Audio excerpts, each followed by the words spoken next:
What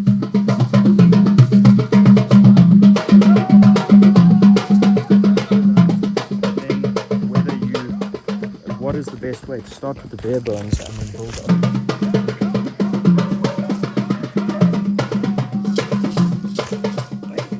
What have you got there? No, just these thorns. I've got an assegai grass on my ankle or something. Okay. Assegai grass is a grass that comes off the leaves and it basically has got a sharp point to it. Yeah. And it goes into your sock. I've got the... Yeah, I'm just telling my less knowledgeable global subscribers, Aidan. Yes. This kind of grass that we get here. But we've got a piece here, Aidan. They call it assegai. Assegai is a word for a spear. It's a spear grass and it basically lodges in your sock and it kind of pricks. It's not sore or anything. But if you don't take it out, it actually grows roots into your skin. Imagine coming up here with a motorbike. And Aidan is suggesting we build a track here for bikes, trails. Do you like that? I think so.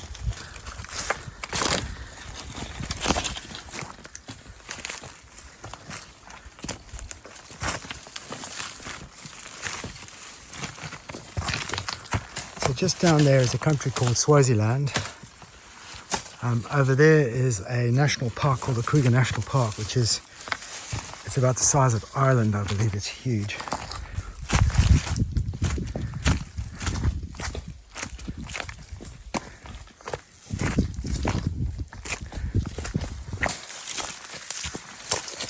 So here's what I'm talking about. These are the little, you can see the tiny little roots on the end of these things. There's one there stabbed into your, pull that out. And there's its bit that it needs to dig into so it can produce another weed, another grass. It's got 2 ticks on it. You got some ticks, wait. Just trying to stick his... Yeah, they will try and go for you. They're like leeches. anything. Yeah, have I got any on me? Yes. Stand on the tips of grass waiting for you. As you walk past, they jump right on. So these guys feel body heat. So as I bring my hand closer and they feel the heat from my hand, you see how his arms open up? It's maybe too fine to see, but they feel me nearby and they get prepared to jump off and land. Just the movement there, and they get ready to leap off and jump onto you. And these guys can give you, I don't know if your viewers want to know, these guys can give you some nasty diseases, tick bite fever. What's the symptoms of tick bite fever? Oh, it's yeah, I'm not too well, but yeah, it's your usual.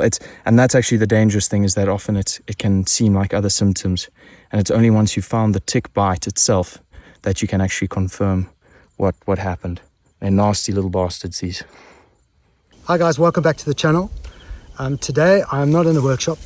Today I can see I'm surrounded by Eve's garden.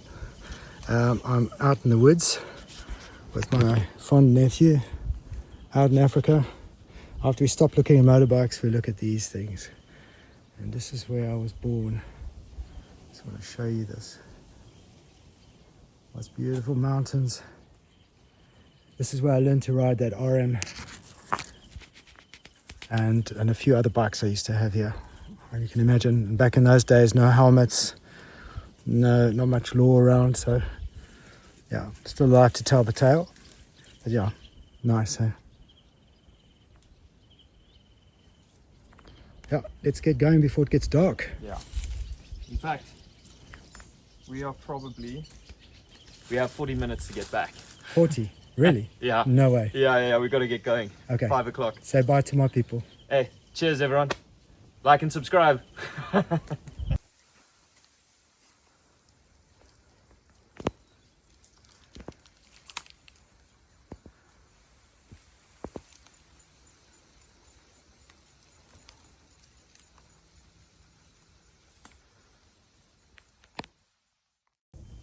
Hello my good friends, I am back, and now we're going to start looking at the plastics on these bikes.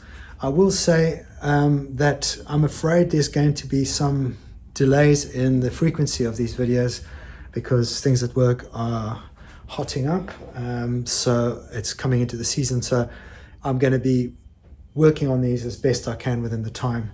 I've also just bought a house, so I've got to do building work on that. So I feel a little bit like Mike Patey does, but not to try and compare against somebody like that. But nonetheless, I'm back, and all I've got to do is get these plastics done, which I'll be doing in my spare time. In the meantime, I've been a little prudent. I've been hunting around for the parts for the Ducati, which I've been chasing for some time. I wanted to convert the monoposto, for some of those who remember, I wanted to convert the monoposto 916 into a monoposto. That means a 2-saddle version to the single saddle in the racing trim. To do that, you really need the right parts. They're not cheap at all, and it's a little fiddly to do. Some people just convert the current subframe and put the mono saddle on, which is not correct, because the subframe that is for the monoposto is actually a very light aluminium, quite fragile. Just check for the subframe, yeah. Just look how the exhaust pipes is lying.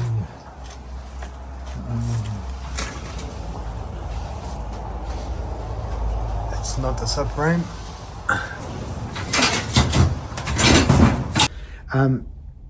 Have a look at this.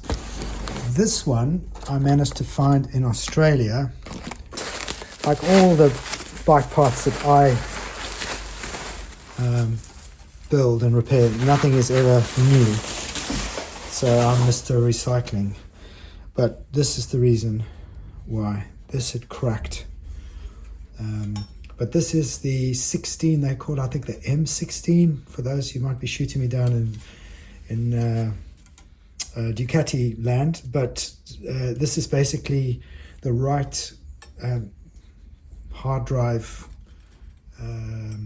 mounts, as far as I understand it, for mine 96 or 98. I can't remember what it is. Anyway, this is the right model. This is some rather dubious welding, which is what probably kept this thing on eBay for such a long time. So negotiated that down to about 300 odd pounds plus shipping. Very nice guy, wasn't too fussed. So he's got the sale and I've got the part. I've also been working on the tank and the rear pod. Now I'll take you to the workshop to show you that. The reason I'm doing this now is because I think by the time I get to the Ducati after the Commando, it kind of takes a lot of time to get all these parts. And the best thing to do when you're doing a restoration and you've got a budget is not to buy premium because you need it now. You really want to try and think ahead and look for parts that you can lose and miss on eBay or on Marketplace or whatever, but then eventually find another one, so you can actually get something as good as this, as valuable as this, for a very reasonable price. It's the only way you can do it these days. Let me take you to the workshop and I'll show you the restoration work that's been done on that. I do not want to replace the paint. I certainly don't want to mess with the original decals because they are original and they are I have seen replacements for these and I could make them myself, but there's this tiny amount of detail in them. There's a little bit of gold flake inside these strokes, for example, which would be very difficult to replicate. And on top of that, I really want to try and keep this original. But as some of you might remember with this bike, this had been dented. The Moto Guzzi that I had repaired for this client, and basically when it was at his house, before I did the restoration, of course, kids were playing on the bike and it fell over and the handlebars went into the side of this lovely tank. So yeah, I've had to get this blown out, this damage taken out, but the previous owner had actually painted this with a hand paint. So the man who had done this restoration for me, who was brilliant, wasn't able to obviously get it perfect because it had already been touched up, and I guess some of the paint had been scratched off, and that's why he did it. Here, for example, this is just some of the wear from the cover that we've experienced on this tank. But there's so many tiny little bits and pieces on here, little flakes and things that have been done. So I'm treating this like a fine art restoration. You don't add anything to the paint surface that you don't need to. You're literally just blowing in what you need to, and then blend it. So the blending skills of my company here are amazing. They are going to be able to do this so that I don't repaint any of this. So this will be fairly original, but it'll be refreshed and cleaned up. I'll show you the rear tail and what we're going to do there as well.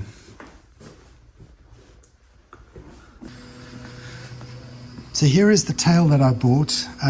This one I also got for a fairly good price from a very helpful chap online who is going to help me through this process.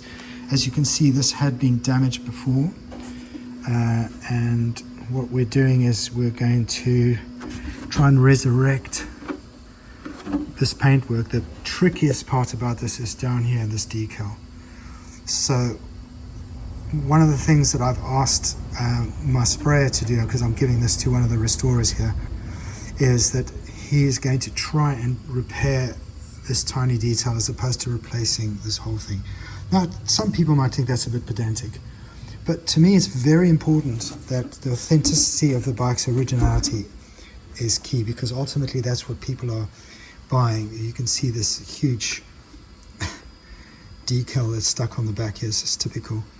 Whereas if I was going to respray this, this would all be smooth, but this would not be in the tradition of this particular bike. As you can see, there's lots of sort of marks and things that have to be blown out. This is a kind of a gold tape that runs to the edge. You can see the seam line there. So this is a gold tape and then lacquered over. So quite a lot of work to do on this, but when I discovered to my joy that this wasn't actually fractured down here, it was just the paintwork. I've got to find a gold.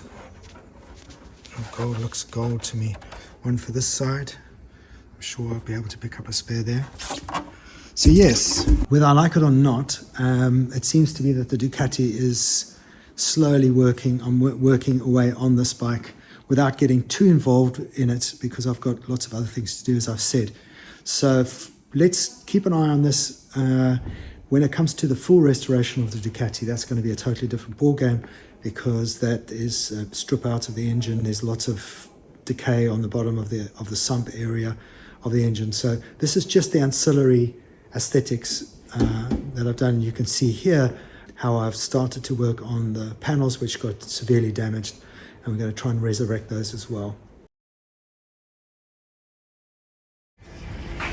So we ordered a colour, so we found one which was pretty close, but obviously when you actually then get it, it's ever so slightly off, so I had to touch it up a little bit by colour matching it myself. So most of it's, well, I say most of it's the same. I kept the Ducati exactly as it was. Stuff it's all original. Wow. Okay. So I kept the shape exactly how it was. I didn't touch this bit at all. So most of the spray, I sort of kept it around the side. And, right, there we go. You see that bit? That crashed side. Look at that. Radiant, you're a legend, man. Look at that. Yeah, everything with the decals, I kept exactly how it was. Even with the, like you said, the yellowing around the side. The decals exactly as is. Shaft. Look at that. Just got a little more touch-ups to do. I'm going to matte the bottom later. Yeah. Yes. Yeah.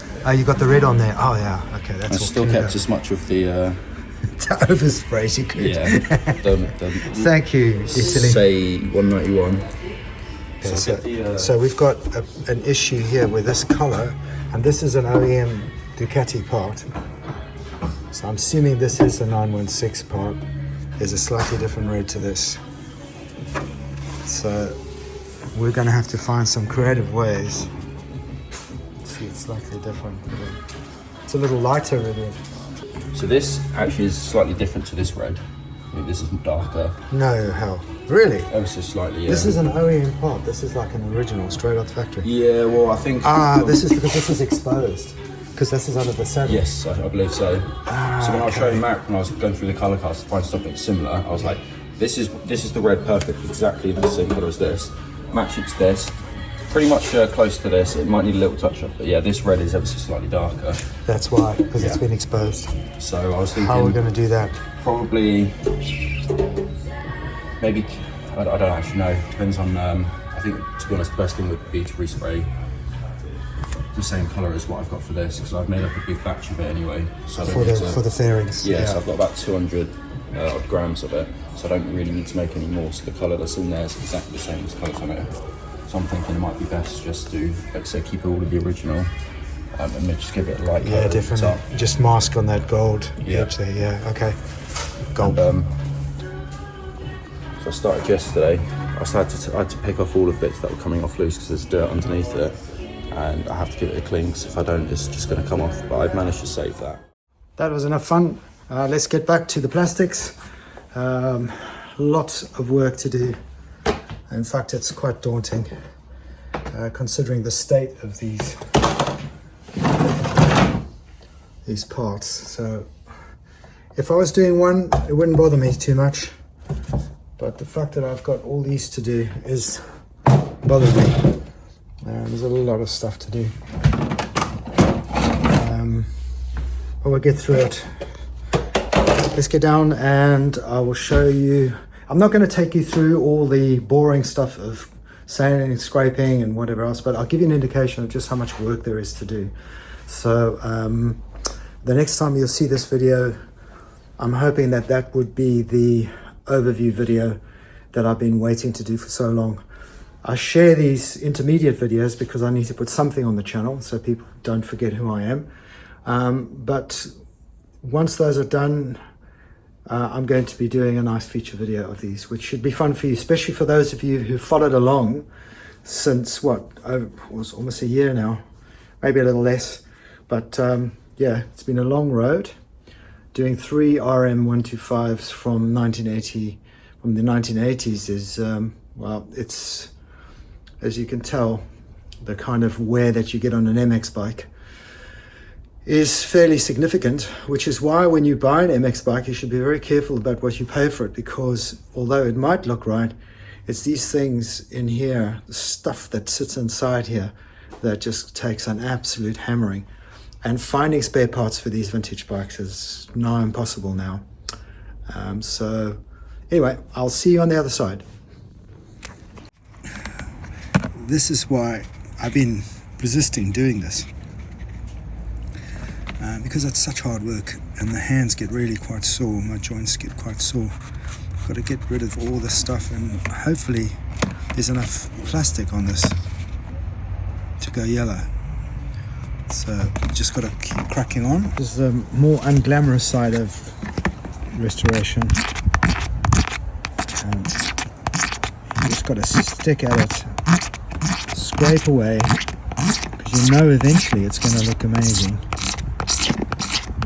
Luckily, this seems to be responding.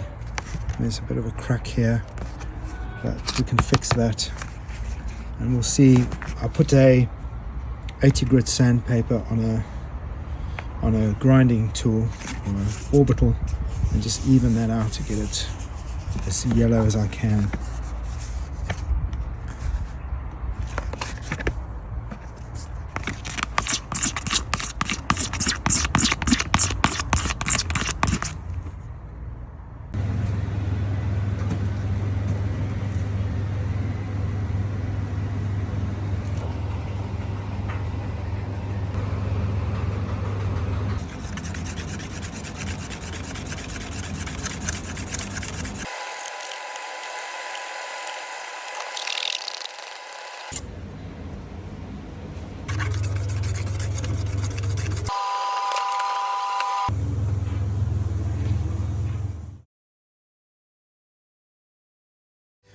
So what we've done is, or Redian has done, is he has now put a clear coat on this.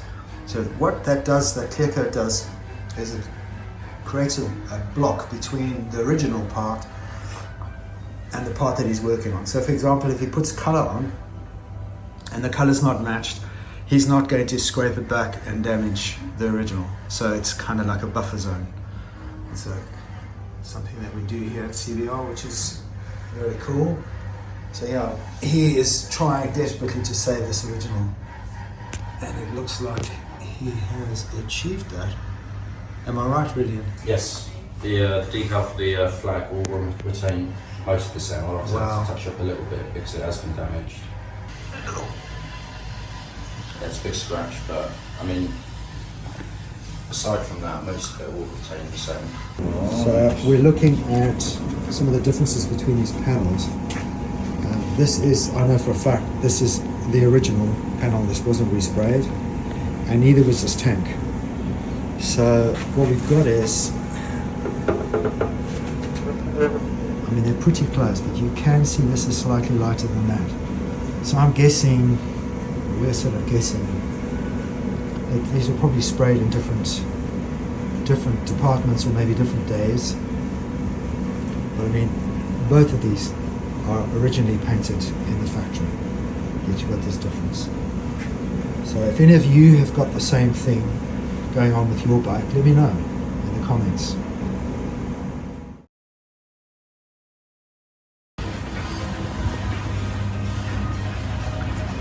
Oh wow, what have we done? Is that done? Yeah, so I just need to touch up with a bit of polishing. It's got a couple of nibs in it, but there was coming up with little areas of contamination, so I had to touch it all up. But I didn't want lacquer lines just across half of it, because although you can polish it out within maybe 6 months to a year, even if with a ceramic coat on top, those lacquer lines will reappear. Will So I they? wanted to just put one full coat over the entire thing. Look at that. Gone. Just gone. Just needs a little polish, a little bit of a buffer, and it is ready to go. Remember, you can't buffer it too much. No. Because the rest of the frame is rough and ready. I mean, that's the original so finish. I'm not gonna use the 1500. I'm really mainly just gonna use the 2500 just to get a little bit of this, because as I finished spraying yesterday, there was just a little bit of dust that just flew onto it. It was inevitable. I got so criticised on the first video restoration I did was the Enfield Bullet, and I got into that big time, and I literally, it was polished to within an inch of its life. I mean, it's stunning. Yeah. But there was valid criticism from the community saying they never were that good, you know. And this is the problem with when you're doing high-end bicycles and you have to polish it, you know, high-end sports cars and stuff. You're so used to it being perfect. These are not perfect. These are definitely not perfect. But this one is perfectly original. Perfectly original. Thank you, William. No, you're welcome. That's so good. So in the meantime, the projects that you can expect to see is this one. This is the Norton Commando, which I bought some tailpipes for, headers and all that sort of stuff. So we have to see whether that all fits, because that will be the next bike that I'm doing. In the meantime as well, as if I don't have enough to do already, I'm doing the Ducati, the 916. The tank has been resprayed, as you've seen, and some of the body parts already been worked on. So I want to try and get ahead with that bike. I've got most of the parts for the monoposto now. They're all original parts. So I'm really looking forward to getting that bike up to what the 916 should be, a monoposto. I mean, those might argue with me about having a biposto, but honestly, I can't see the point of a bike that is that with such a pedigree for racing that you would make a biposto to take your girlfriend and scare the life out of her. It's just arrived for the Commando. These are the original. Now the thing is, will they fit?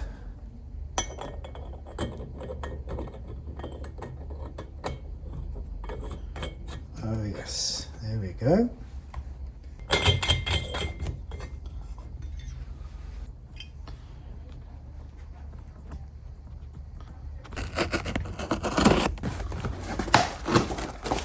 So for those of you who've been following the Norton Commando 750 rebuild, in case you thought I wasn't going to finish that, well, hopefully this will change your minds and give you confidence. These are you can see what that is. I don't need to, those of you in Norton world know what these are. These are the low pipes of the original Commando, not the fastback, because it wasn't called a fastback then. These are the pipes, a company called Fect, who I saw some really good reviews on. So I've got the first part of the exhaust system.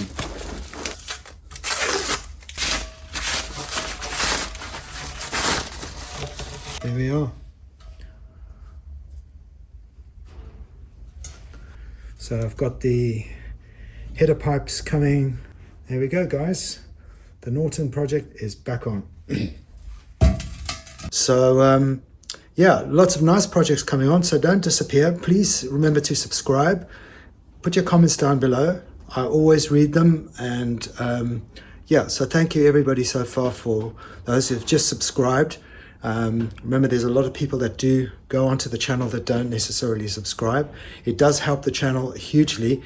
The money that comes in from the advertising in YouTube goes directly to these bikes. Now, I only probably make a few £100 if I'm lucky per month, so it doesn't go very far. But there is a donation page as well if you feel like donating. Some have done that.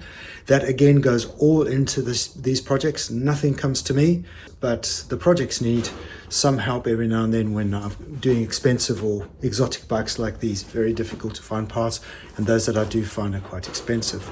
So with that said, let's get on with the video. And remember, the next video you'll see will hopefully be the final video of the RM125 series, and I look forward to seeing those bikes put away, so I can start to explore some other projects that are long overdue now. So thank you for your patience, and I'll see you on the other side.